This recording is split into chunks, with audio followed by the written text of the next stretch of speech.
2019年はですね、令和1255とともに駆け抜けた1年やったです。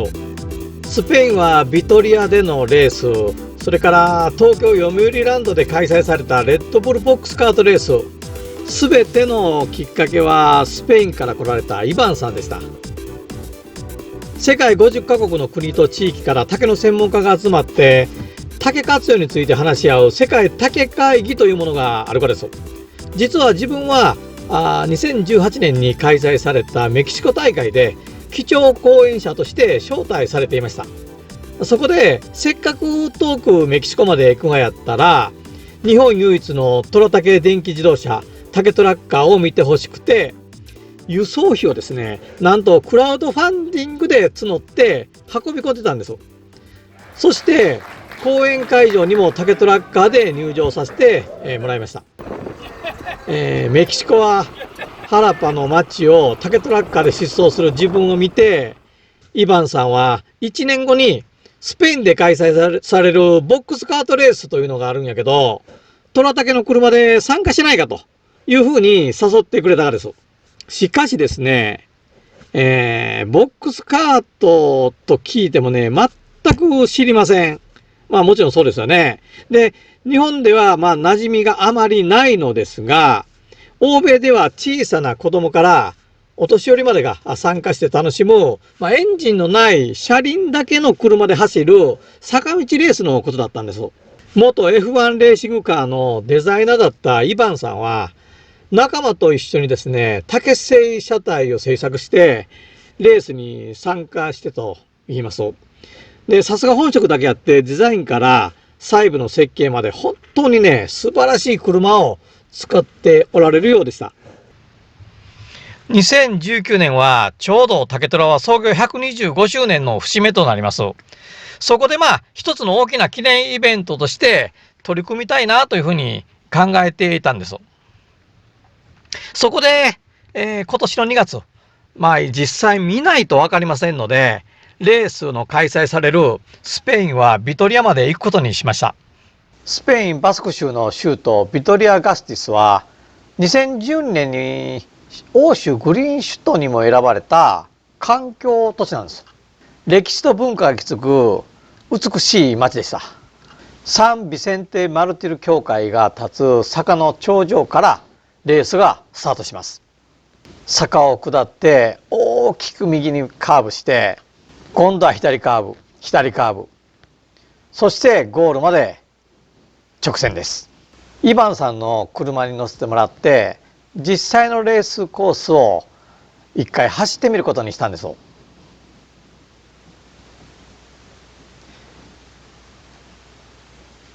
こで大きく曲がります。直線コース。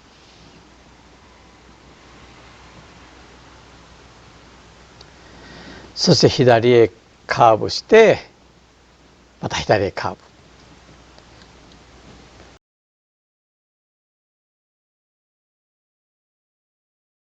それからゴールです。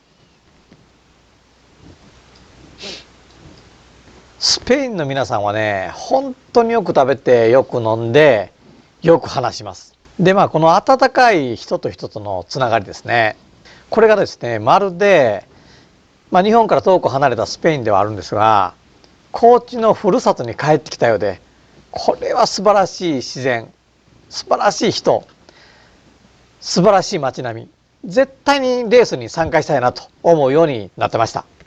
高知に戻って、さてスペインボックスカートレースに出場を決めたものの、肝心のレースに出場する車はどうしたらいいかと悩みがありました。考えあぐねていたところに一本の電話が鳴ったんですよ。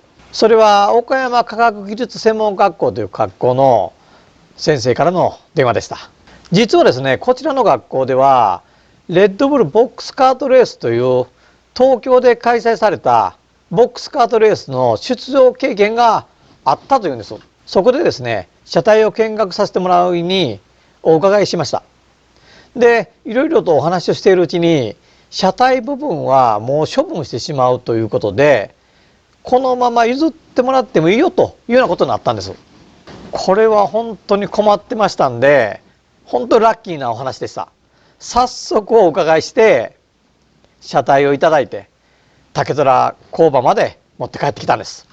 こんなラッキーなこともあるんだなと、やっぱり竹の神様がいつも見てくれてるなと思って喜んでいたのもつかの間、やはり一筋縄ではいきません。次々と問題が見えてくるんです。まずは職人のやる気です。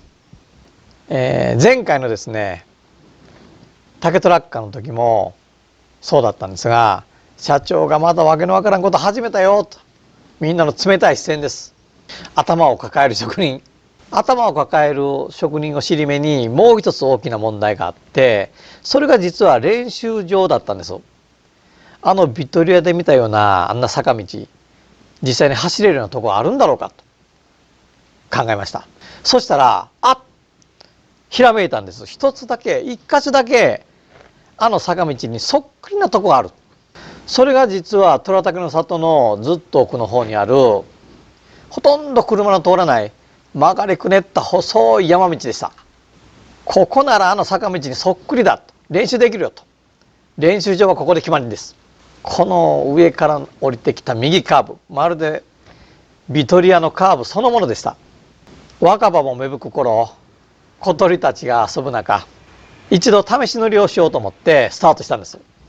練習開始せよと走り出したんですが、ご覧の通り大失敗の連続です。こりゃたまらん、どうしようと思いました。やめたいって叫んでます。その時の動画はこれです。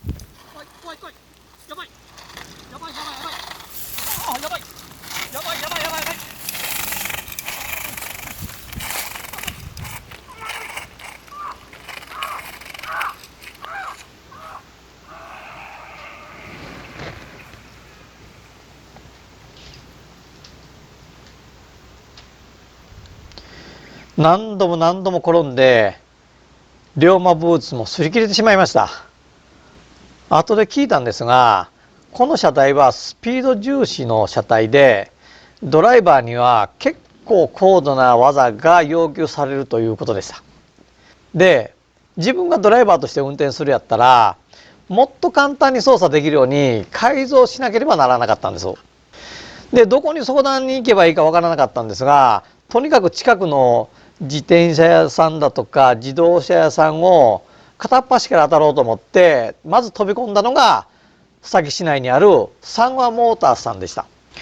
そしたらですね、なんと幸運なことに1軒目から早速ですね、快くご協力いただけることになって改造していただいたんです。同じく須崎市内の高橋自転車屋さんにもお願いして、ハンドル、ブレーキ、それからタイヤなんかの調整改造をしていただきました。いろんな人に助けてもらって本当に感謝いっぱいです。タイヤも新品になりました。改造して初めての走行テストは最初の頃と全く違う安定した走りとなったんです。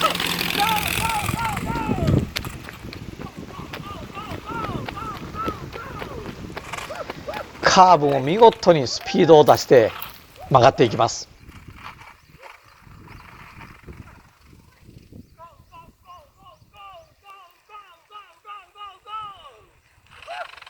本当ですね、一時は危険すぎてどうしようか、レース参加やめようかとさえ思っていましたけど、ここに来て一筋の光が差し込んできたように思った瞬間でした。やる気満々の顔になってます。新元号令和の時代が始まった頃、令和125号の制作も本格的に始まったんです。新元号と竹虎創業125年を合わせて令和125号と今回の車は命名してます。完成イメージはこんな感じでした。令和125号の車体イメージについては、前回の竹トラッカーでは細い竹ひごでやたら編みという技法を使って編み込んで作りましたんで、今回は少しだけ違ったものと考えておりました。竹は細く割ると柔らかくしなやかな竹ひごとなります。ところがそのままだとまっすぐな直進性と高度を持つんです。10と5という一見相反する性質を併せ持つ面白い素材ながです。流れるような曲線とシャープな直線と合わせたデザインにしたいと思ったんです。竹虎は創業から虎竹の里にしか生育しない虎竹にこだわってやってきました。山から伐採された竹は油抜きという加工を経て職人の腕によって本来の美しさを引き出されます。その竹の色、表情をよりよく見せるために幅広いフレームにします。そして制作で思いつくベースになったのが数年前に60年前のバッグを復刻した虎竹バッグニューヨーカーでした。虎竹フレームを紐でつなぐアイデアでデザイン性と機能性の両立が実現しました。このようにだんだんと形になっていきます。車体を作ってると退職して畑仕事をしている近くのおんちゃんがふらりと立ち寄って「また変なことしゅうねや」と笑ってくれます。サドルは最近めきめき腕を上がっている若い職人に任せることにしました。ずっと迷っていた後ろの虎竹ウィングの形も決まった。いよいよ完成です。車体製作を始めて2ヶ月、ついに令和125号が完成しました。日本唯一の虎竹の魅力を十分に発揮する美しい車体です。若い職人が手掛けたやたら編みのサドルは座り心地が最高。早速例の坂道、秘密練習場と呼んでいましたけど、そこの坂道に運んで試験走行です。いけー！来い来い来い来い来い来い！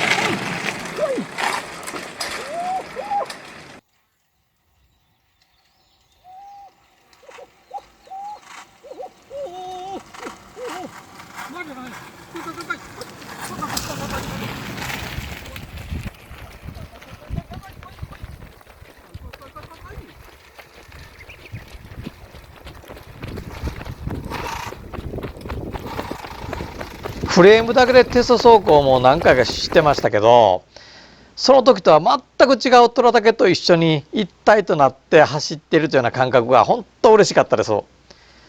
この車体を遠くスペインのビトリア、あの坂道で走れるかと思ったらワクワクしてきました。ただやっぱりこのレースはスピードも出るし危ない部分もあります。そこで頭にかぶるヘルメットは絶対に必要です。特に海外でのレースですので怪我をすると大変だと思ってオフロードバイクで使うヘルメットやプロテクターを購入するつもりでバイク専門店に行ったんです。しかし試着させてもらってなんかしっくりきません。令和125号は日本唯一の虎竹にこだわり抜いてます。黙って任せていたらハンドルまで虎竹にする職人たち、命を預けると言うてもいいハンドルを鉄よりも虎竹だと言い切る心意気。竹虎は自分だけではなくて虎竹への愛にあふれている会社やと改めて思い知ります。125年竹の DNA で走っている会社なんです。そんな虎竹とドライバーが一体になれるようなものはないでしょうか。自分は出陣する武将のようなもんです。令和125号を虎竹の馬としたら武将の体を守るのは当然虎竹ではないか。令和125号が完成して初めてのテスト走行で感じた一体感をより感じられるのは一体何だと。で虎竹アーマー作りが始まりました。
こうしていよいよ虎竹アーマー完成です。山内和豊はお好きですか？世界には4人の巨人がいると私は思っております。1人はリアヒト・ワグナー、1人はフリードリッヒ・ニーチェ、ヴィンセント・ヴァン・ゴッホ、そして今1人の虎竹アーマーの男の名をいずれあなたの口から聞きたいものですな。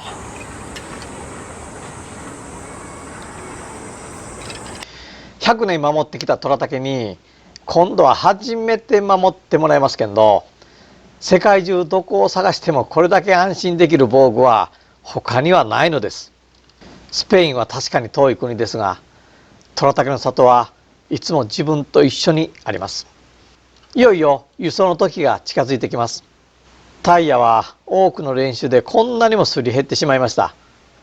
新調してレースの準備万端です。令和1255の制作にあたりお世話になった皆様の竹製レーシングステッカーを車体に取り付けています。有限会社三和モータースさん、ソープボックスダービー協会さん、鍵仙さん、バイクショップ高橋さん。レースの会場はビトリアの街でも一番古い旧市街地。当日はスタート地点近くにブースが用意されて、竹の車を3台並べて展示できるようになっているそうです。地元スペインからイヴァンさん、フランスから世界竹会議会長アワディさん、そして日本から私竹虎4代目が参加します。海外からの参加は今回が初めてで、大会にはインターナショナルの文字が追加されたといいます。それにしても面白そうな車が続々と参加するようです。いざ決戦の地スペインへ。2月に下見に来た同じ場所に立ってみますが、いよいよレースだと思うとこの道路も少し違って見えておりましたね。実はこの時期ビトリアの成人をお祝いする祭りが開催されちょってですね、街のあちこちで温かみのある音楽と楽しそうな人の笑い声、これが本当に夜通し24時間聞こえてました。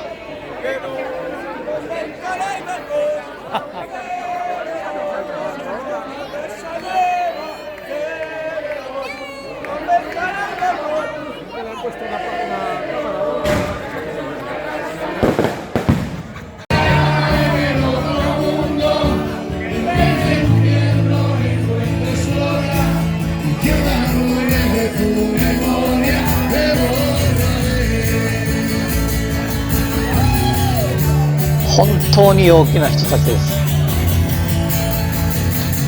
音楽も心地いいですね。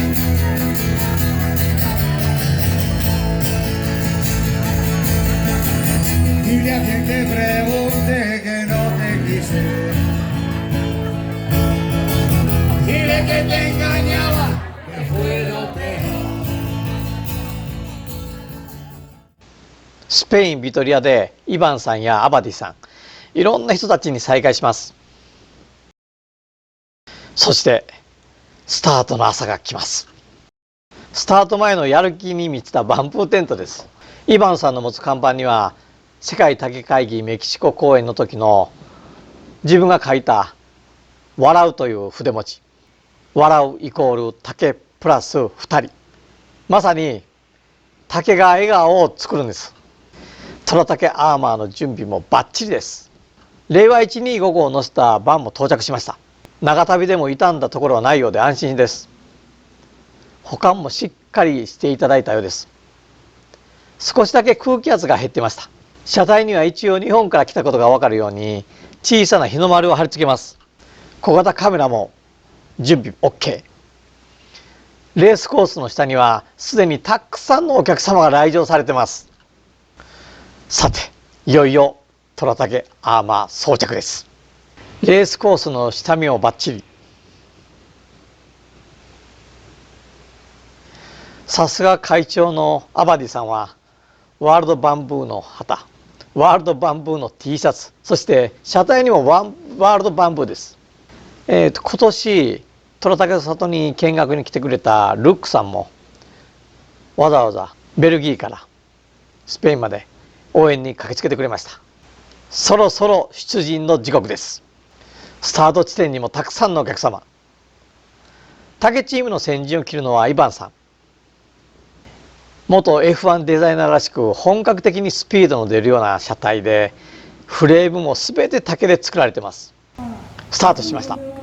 イバンさんが走っていきます。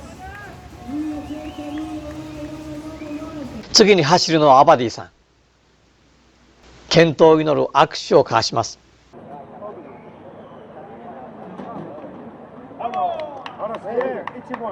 アバディさんスタートしました。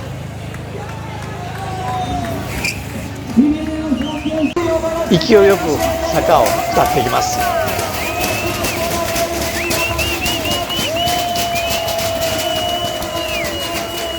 カーブうまく曲がってきました。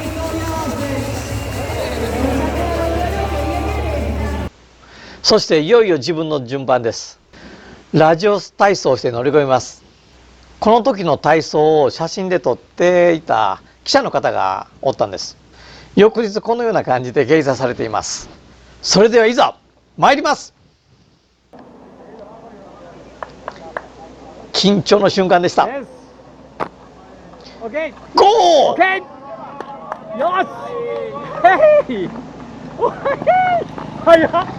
もうこの辺りからね、全く記憶はないです。無我夢中でした。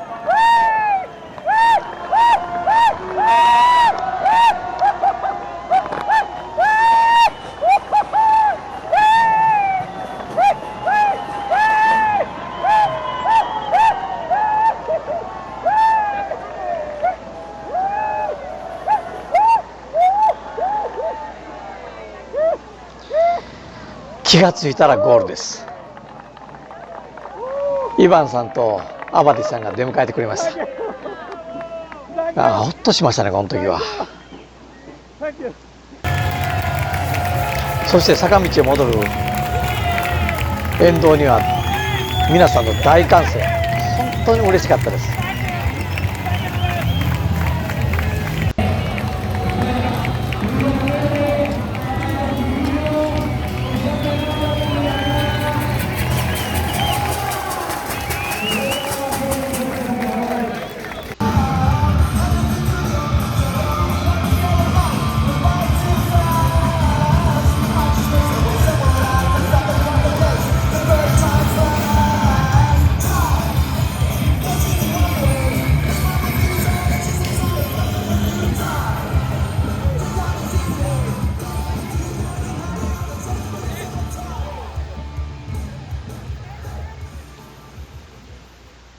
竹をこうして盛大に受け入れていただいて評価いただいたのなら、まさに世界の中心で万歳を叫ぶ、そんな気持ちです。自分たちには竹しかないです。気になる結果ですが、竹虎は31チーム中15位。スピード勝負ではちょっと難しかったようですね。しかし今回自分たちの竹チームは3台揃ってスペインボックスカートレース特別感謝賞というのをいただくことができました。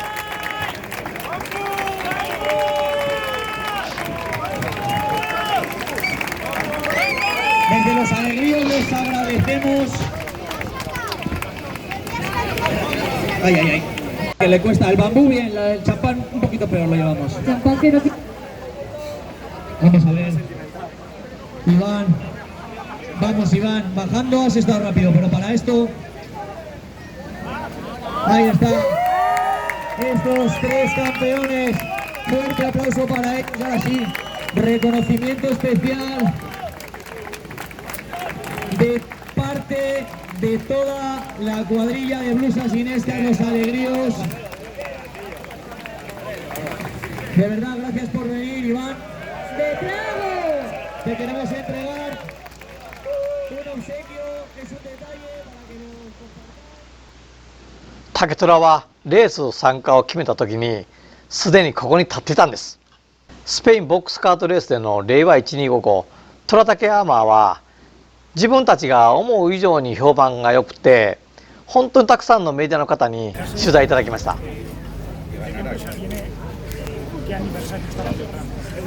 今回武将や侍はものすごく評価されているように感じました。武士道の精神に皆さんが惹かれているのかもしれません。虎竹っていう竹で日本でも 1.5 キロの間口の狭いところでしか取れない竹なんです。Japón, pero una zona nomás, un kilómetro así nada más. ¿Cómo se llama? 虎竹。タイガーバンブー。タイガーバンブー。で世界でもうそこでしか取れないとっても貴重な竹なので、それをみんなに知ってほしくて今日釣ったことです。Ese bambú se coge en muy pocas zonas dentro de todo el ボックスカートレース翌日の地元紙面には令和125の記事が躍ってました。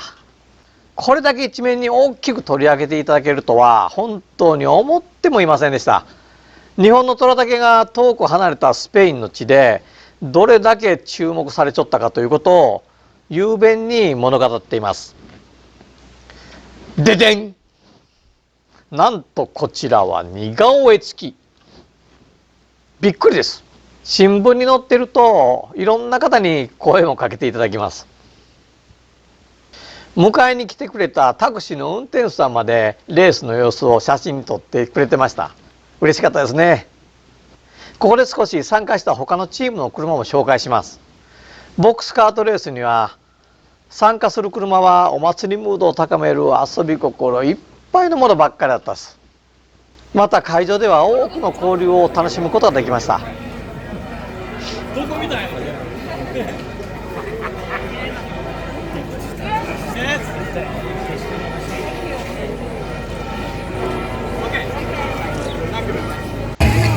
Estoy quedando sin pilas. Cobrar por sin voz el día 9. Va a cobrar por foto para financiarse el viaje a Japón. La golfibera todavía cae.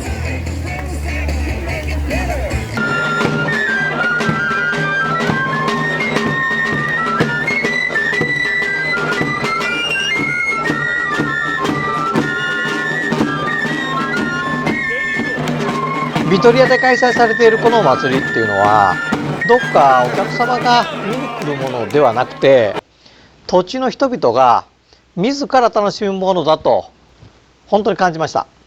小さな子どもたちからお年寄りまでが笑顔いっぱいなのが本当素晴らしいんです。そんな皆さんと一緒に写真をたくさん撮っていただきました。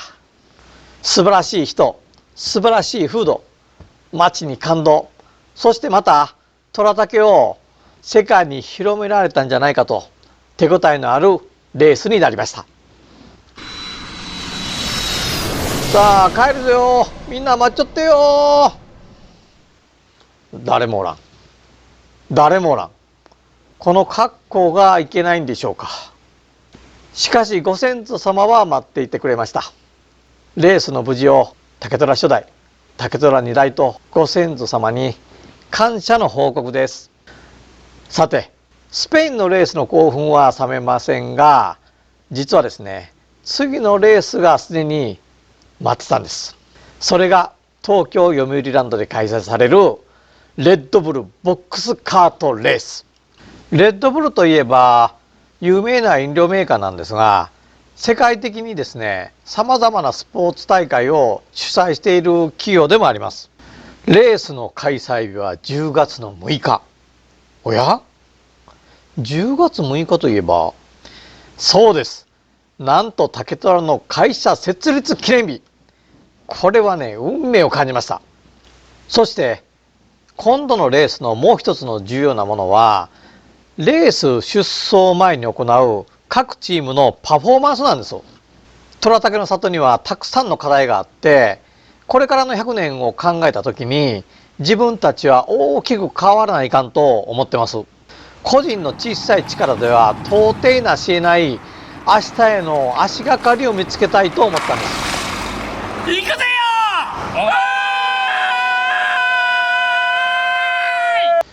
竹虎ではちょうどその頃夏の恒例になっているインターンシップを行ってました。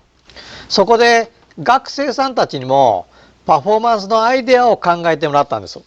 学生さんたちの新鮮な目線で考え出されたパフォーマンスがこちらです。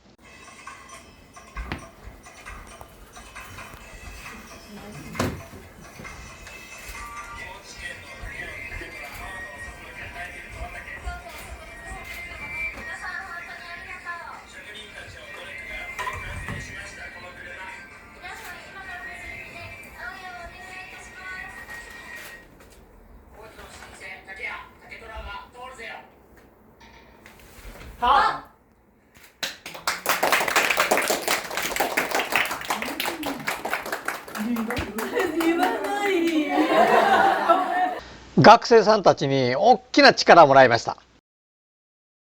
ありがとうございます。インターンシップ期間の終了後、慌ただしくパフォーマンスの準備が始まりました。パフォーマンスの練習にも熱が入ります。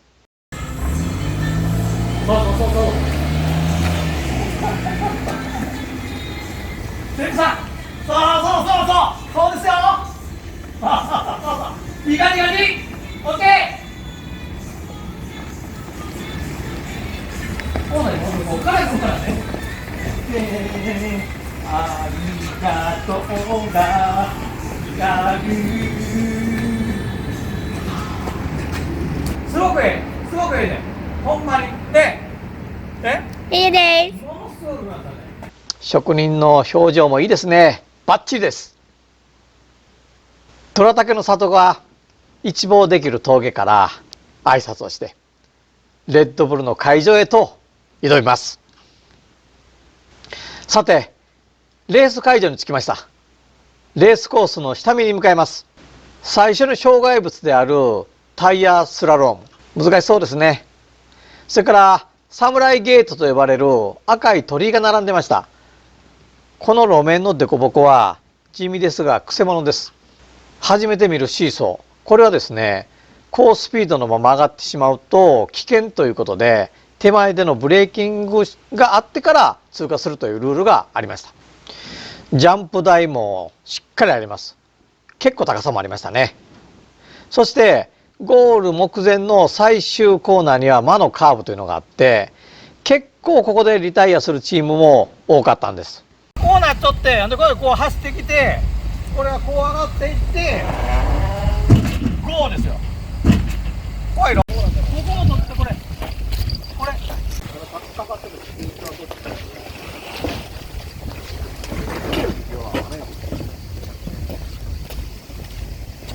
急なこれけど。でそこでゴール。でゴールしたらもう行けるけども向こうへ。であそこまで止まって。で捨てる人は奥へ。持って帰る人はどっかその辺置いとくらしい。置いとってこうついてあがないか。一番最後に終わってからみんな。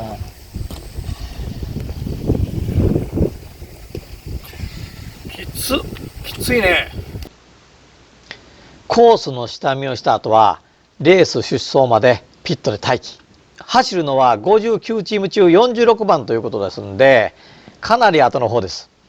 レース前日にレッドブルの担当者さんによる車体検査を受けてます。本当この辺りもしっかりしてます。スペインビトリアのレースはたった1人でしたが、今回のレッドブルでは職人合わせて4人のチームで参加できているのが大きな違いであったし、遠く東京まで来て走る大きな意味でもありました。職人がいると剣道本当に安心です。走ることだけに集中できそうでした。ピットにいるといろんな方々に声をかけていただきます。わずか 1.5 キロの狭い地域にしか生育しない不思議な虎模様の虎竹のお話をできる本当に良い機会でした。若い人たちがこうやって関心を持ってくれるのが本当嬉しいですね。そんな中、2016年の高知から横浜まで走ったチャレンジラン横浜で竹トラッカーと出会って静岡県まで応援に駆けつけてくれた坂本さんが観戦に来てくれて感激でした。レッドブルボックスカートレースのキャッチコピーはおバカなレースに大真面目。本当にいろんなチームがありましたね。ピットにはずらりと並んだ凝りに凝ったボックスカートの車体。会場の雰囲気を動画でご覧ください。こんなすごい人たちと一緒にレースをするって、いやー本当これはどうなるかなと思いましたね。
ラジコン見てくる。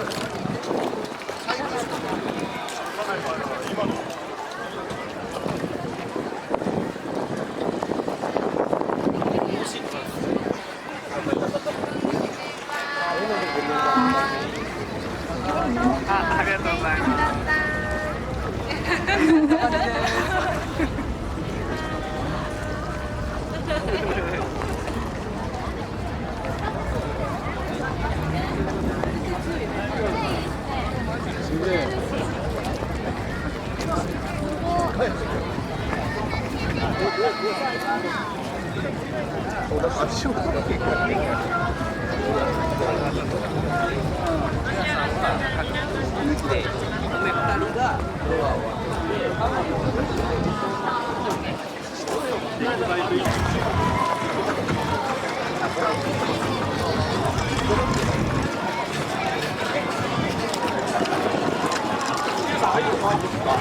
入ってください。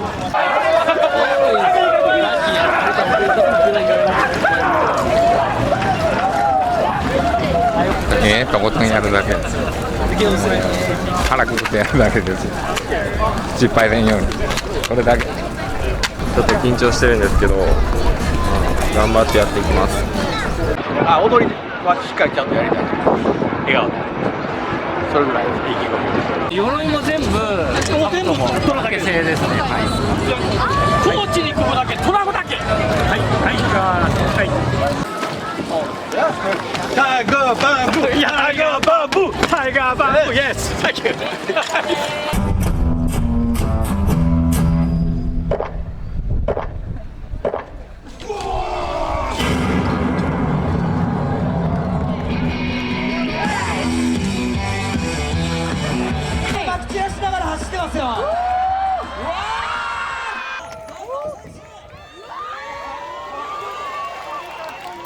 レースがどんどん進行していきます。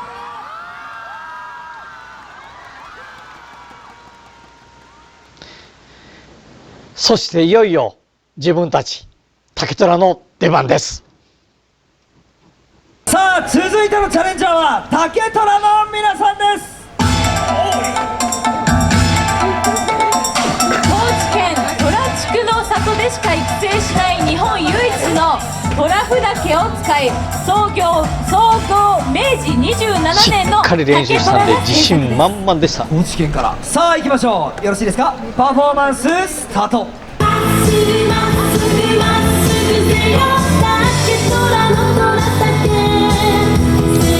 あれやあれね間違えております。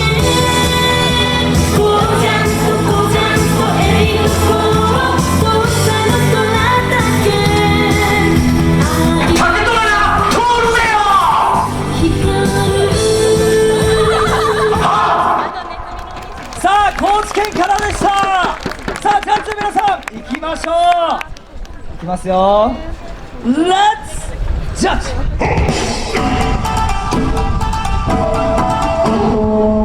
どうぞ。7767-8高得点でした。さあ竹虎の皆さん、怪我したらいかんぜよ。さあ行きましょう。よーいスタート。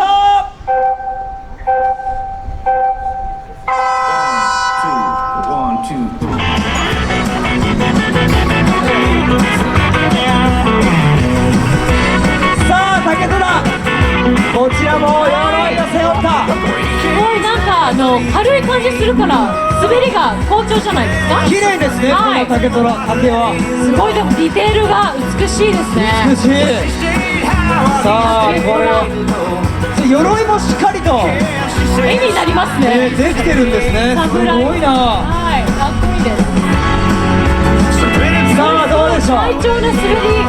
ちょっとでもスピードが落ちてきて、このキッカーで行きました。大丈夫です。ゴール来ましたよ。さあ仲間の皆様が見守る中、よし、ゴールです。竹虎の皆さん、ゴールです。おめでとうございます。おめでとうございました。さあここですよね。安定感すごいですね、やっぱり。はい。運転手がうまいのがちょっと自分でもびっくりされたような顔されてますけど。ああ、どうもありがとうございます。ありがとうございます。かっこいいですね、マジで。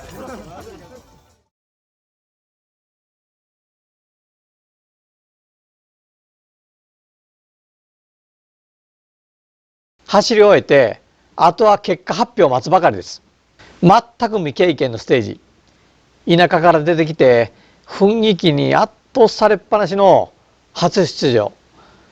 誰も入賞するらって夢にも考えておらず、職人に至っては帰る準備までしてたほどなんです。ところが、声が聞こえたのはこの時でした。いつもの優しい声で、入賞したよ。おめでとう。竹の声です。思わずガッツポーズを取りました。そして発表。優勝されたチームはこちらです。総合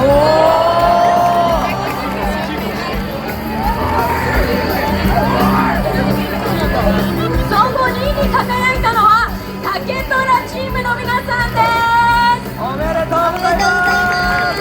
竹虎チームの皆さんにはアミさんよりトロフィーと副賞として2020年開催スーパー GT 観戦チケットが贈られます。おめでとうございます。トロフィーですね。おめでとうございます。おめでとうございます。おめでとうございます。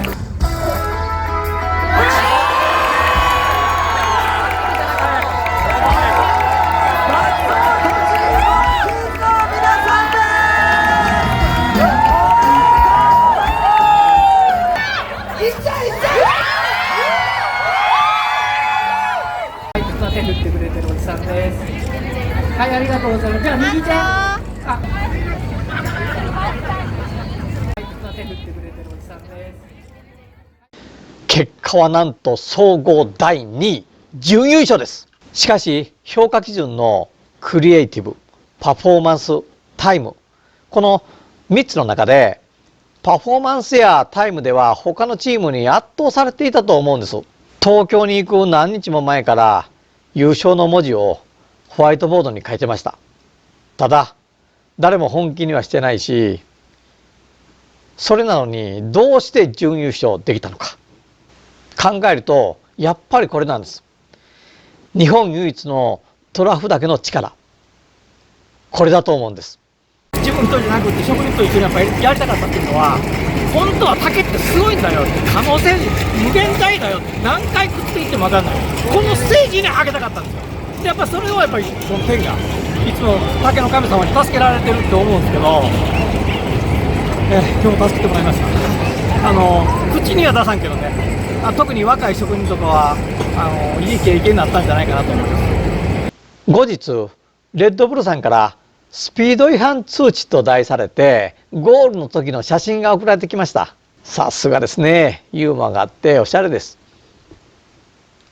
さて日本全国からイノベーターと呼ばれる人たちが集うものすごいイベントがあるから参加しないかと誘われたんですよ。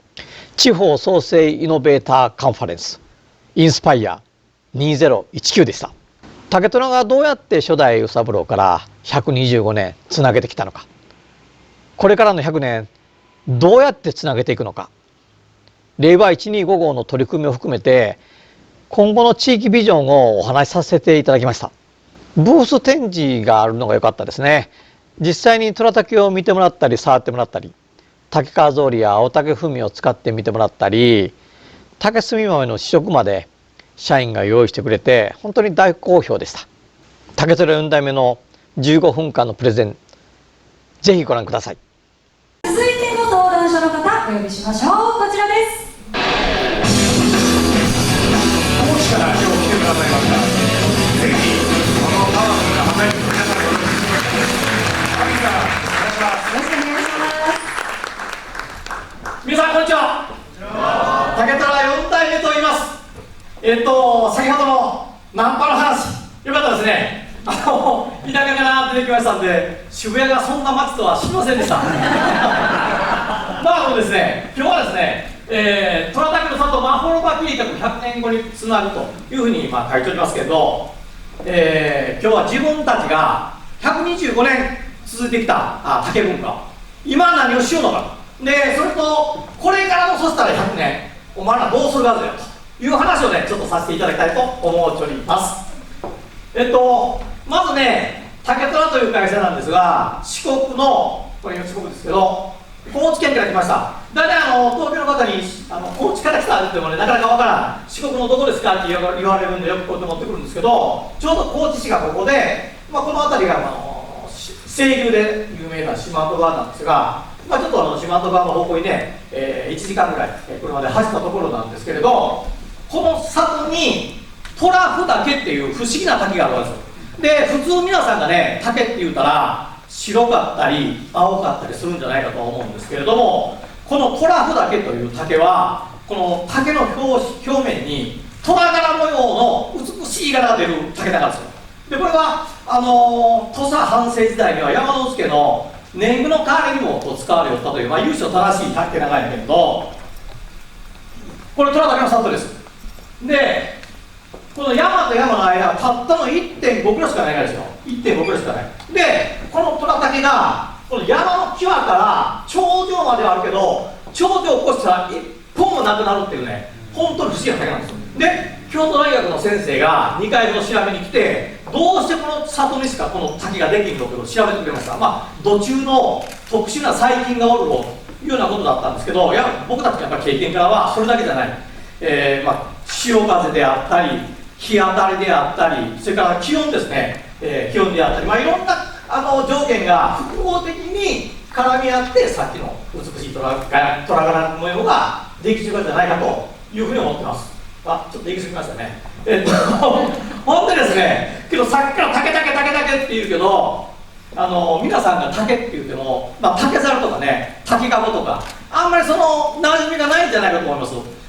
日本人と竹っていうのは何千年っていう歴史があるからですよ。けど本当ここ30年40年です。プラスチックができたり、イノシシ素材のものが入ったりして、皆さんの周りに竹製品とか竹商品っていうのは急速になくなってきた。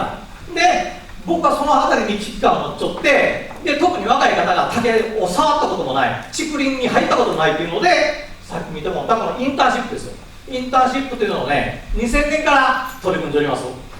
で2000年から毎年学生さん来るんやけど、皆さんご存知ですかね、青竹踏みってご存知ですか。青竹踏み、竹を半分に割っただけでこう足を踏んでね、こう気持ちのええ、そんな青竹踏みすら知らん学生さんがいっぱいおるからですよ。まさにね、竹が本当に忘れられちゅう。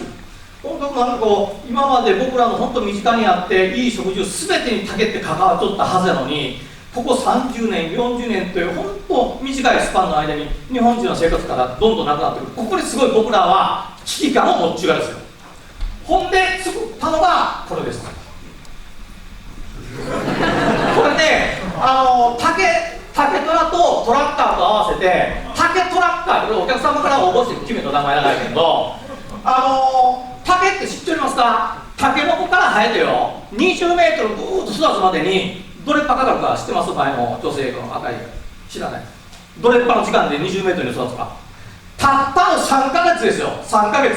杉とかヒノキとか何十年もかかるじゃないですか。ところが竹はたった3ヶ月で成長して、植林も何じゃせんでいいんですよ。どんどんどんどん生える。地下茎が生えてきて、素晴らしいその力で繁殖していく。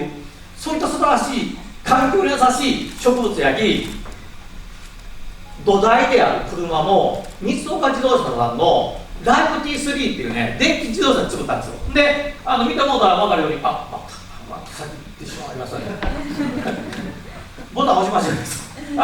見てもらったら分かるように、外装も竹、ほんで、椅子なんかも全部竹、ステアリングも全部竹、ほんと竹尽くしの竹をね、車を作ったんです。で、作っただけじゃないんです。この四国の高知から横浜まで1000キロを11日間かけて走破しました。で、なんで11日間かかるかぜよって言ったらね、この電気自動車でしょ、40キロから50キロ走ったら充電せないかん、6時間充電せないかんのですよ。ほんで2時間充電して2時間走って6時間、2時間走って6時間、1時間走って6時間っていうことを繰り返していくんで、ほんで11日間かかるんですよ。で、一応ですね、この高知から横浜までのこの沿道でそのコンビニで充電できるんですよね。コンビニで約束しとって、何月何日の何時にこんな格好したおじさんが行きますので充電させちゃってくださいってお願いしてですね、それぞれこのポイントで止まっていきました。けど悪いことばっかりで思ってですね、何月何日の何時にここにおるっていうのは分かっちので、ここにメディアの方に来てもらったりとかで応援してもらう方に来てもらってですね、この道中をずーっとこの PR しながら走れたんですよ。そしたら駐車場止まっちゃったら知らん人が「これ何ですか？虎竹っていう日本高知にしかない竹なんだよ」PR がすごくできるんですよ。でそんなことして走ったりしました。でそんなことをしうとですね、この世界竹会議ワールドバンクコンプレスっていうのがあるんですよ。WBC って言ったらみんな野球とかほらなんかそんなことばっかりじゃないけど、僕らの世界には WBC 言ったらワールドバンクコンプレスなんですよ。すごいでしょ。ほんでね、これがね3年に1回ぐらい世界各地で開催されるんですよ。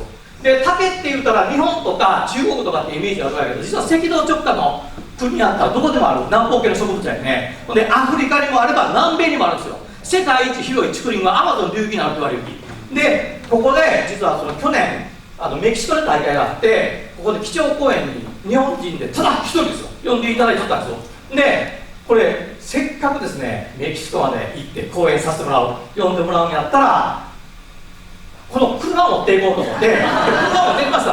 ほんでね、すごい外に鳥の公園やったんやけど、通路全部開けてもって竹トラッカーに乗って入場したんですよ。バーッと入場でここ止まって、ほんでここで講演するというのはすごいことをしたんですけどね。ほんでね、今日はですよ、地方の方がいっぱいおると思いますけど、もう皆さん自信持ってください。地方の時代とか地方に光が当たるとか何とか言われてるけど、まさに今そんな時代ですよ。僕らの村はたった700人しかおらんない。今日700人しかおらん村のこんな動画がですよ109万回ですよ。すごい時代だと思いません？もう僕はねびっくりしました。これいつも社員にいるんですよ。700人しかおらんけど世界中で俺らは見られると。竹の中心はどこだ？ここだよ。今竹の中心はどこだ？ここだよ。竹の中心はどこだ？ここだよって話ですよ。俺の動くとが中心だって。109万回や。だってすごいでしょ。本当の話ですよ。で地方、まさに地方の時代ですよ。で、こんなことをしよったらですね、ちょうどその会場にスペイン人のイバンっていう男が来てました。この方は、ね、F1 のドライバー、F1 のデザイナーやってこと、ところが竹の可能性に目覚めて竹屋好きになって竹のことばっかりやりだして、全然関係ないのにスペインからメキシコまで来とったんですよ。ほんで僕の車を見て「おいお前面白い車乗り」言うて「ちょっと今度僕と一緒にレースやらんか」って言うわけですよ。でレースで何ですかって聞いたらボックスカートレースって言うんですよ。ご存知の方おります？あ、知ってますね。ボックスカートレースって日本ではねあんまり馴染みがないけど、欧米ではすごい人気のスポーツでね、小さい子供から大人までが楽しむ、そのエンジンもなんちゃついてない車輪だけの車で坂道を下るレースなんですよ。でこれにぜひ来年参加せえって言うわけですよ。けど聞いたこともない、僕田舎もですね、聞いたこともないこんなレースに行きたくないなと思って、今年の2月に下見に行っておりました。こういったらね、素晴らしい美しい街なんですよ。昔の城壁が残っちゃって緑と調和の取れた本当に美しい街で、EU の環境都市の街です。美しい街でね、何よりすごいのが人が温かいんですよ。人が温かい。遠いそのスペインのヨーロッパの土地やけど、まさに僕は四国の高知のふるさとに帰ったような気がしたんですよ。これはすごい街やと。これはあったかい。これは僕らがまさにマホロバ構想で作ろうとしよう人と人とが結びついている昔ながらのあったかい家庭、それをすごい思い出して、これはもう絶対参加したいと思ったんですよ。ところがまた先言ってしまったところがですよ、ボックスカートレースというもの、皆さんさっき1人しか手挙げなかったらほとんどの方が知らん、どんなもんかわからんで、どうやって作ったらいいかわからんっていう時に思い出したのがこれです。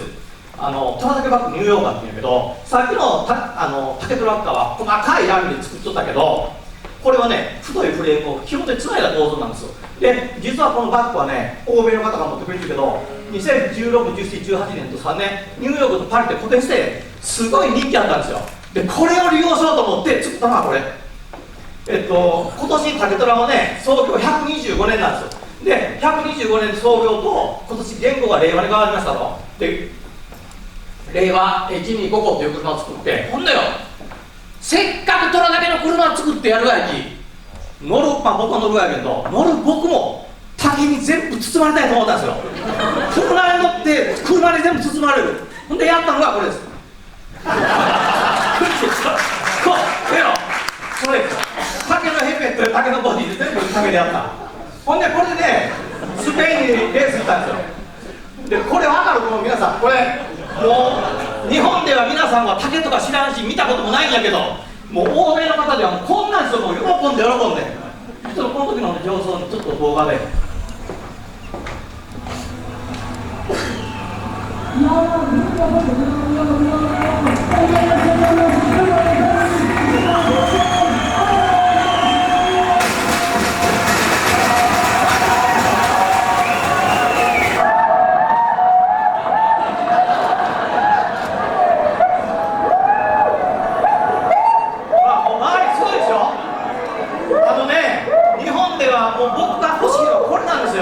竹がみんなに忘れられて、これが今、これがアバディさんなんやけど、日本では忘れられてる竹がですよ、向こう行ったらこんなんですよ。ヘイミスター竹虎で、おおサンキュー竹ってけんどこうやって可能性のあるもんなんですよ。こうやってみんなに愛されてすごいですよこれ。ちょっと時間ないんで飛ばしますけどね、15社のテレビ、新聞、雑誌、メディアすごかったんですよ。僕だって帰りにビルバオ空港って空港なんですよ。3日経ってからレース終わって、歩き僕田舎の時一人で行っとってビルバオ空港で迷ってパッと売店見たら僕の新聞が載った新聞があったりするんですよ。それが新聞されとったんですよ。で特別感謝賞とかっていただいたらさかやけど、けどこれだけで終わらんからですよ。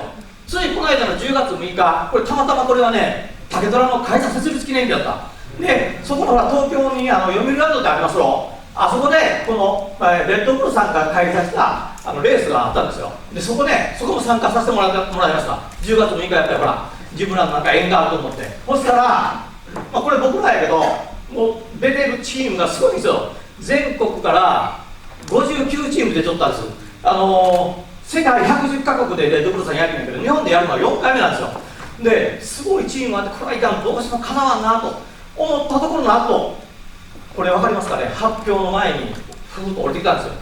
竹虎、よかったの、お前、受賞したよって降りてきた。今までですよ、これ、受賞前ですから、受賞前にここにおる今、社員に、俺をこれ、僕たちはなんか取ったみたいや、本当、降りてきたんですよ。で、なんと初出場、準優勝ですよ。すごいでしょ。でそれにはやっぱ社員もびっくりして、社員4人と一緒に出ちゃったきね、びっくりして、僕らみたいな田舎者がどうして取れるかったら700人しかおらんにというのはやっぱりですね、これなんですよ。やっぱり虎だけなんですよ。他のチームはいろんな素晴らしいお金をかけた車体っていっぱいあったけど、自然素材で田舎でしかもここにしかない価値、それを届けたっていうことが評価されたと思うからです。で、竹の6次産業化って書いてありますけど、今もやっております。6次産業化って言われたら農業とかのことが思われますけど、竹も山で育てて切って加工してそのまま出荷する、それが昔の仕事だったけど、それじゃない、どんどん商品化製品化していって、自分たちの作った竹を自分たちでエンドユーザーに売っていく、これをますますやっていきたいんですよ。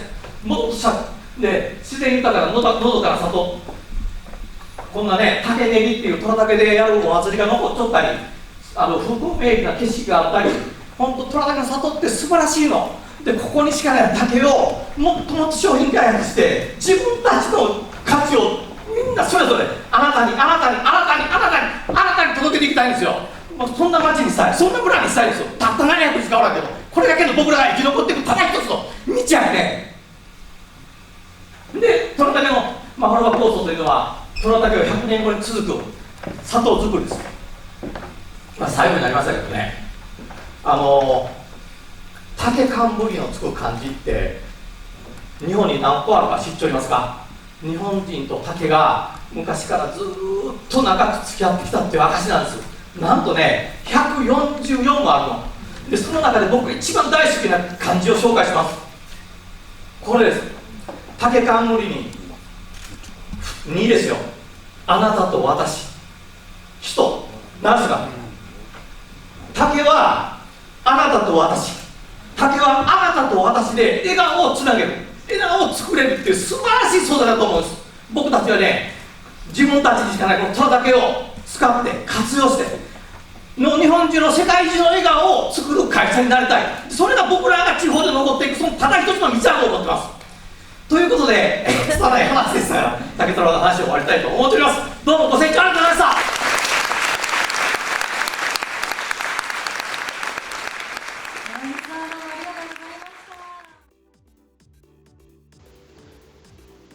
虎竹の里の海です。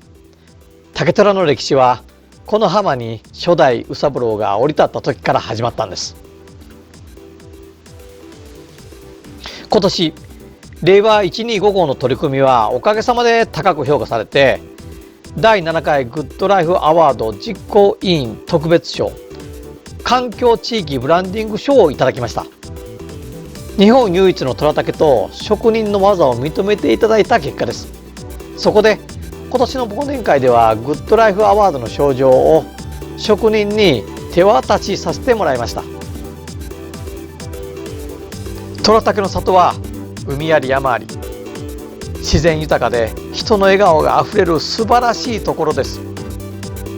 たくさんの恵みがある中でも日本唯一の虎竹はこの地域限定の宝であり、竹の営みが続いてきました。